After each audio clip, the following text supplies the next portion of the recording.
आज अनुचिंता जमिति जन्म होगा समय जन्मटा आम इच्छा अनुसार हो न थाए सेमिति मृत्यु आम इच्छा अनुसार हो न थाए। तो जन्म और मृत्यु मध्य थिबा व्यवस्था सब ईश्वर से फिक्स कर दियंती जोटा कि आमर ए जगह मेंशन है कि रही सबकिछि आगु।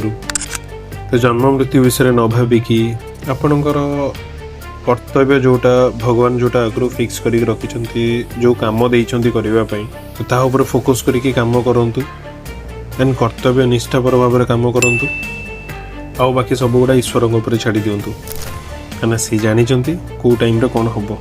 तो से सब जिन विषय भावा बंद करंतु निजर वर्तमान आउ भविष्य को नहीं आपंकर कर्तव्य सब गुड़ा निष्ठापर भाव तुलांतु जमीती आपण जीवन टी सुखमय हो पार। ठीक कहल ना। जय जय जय।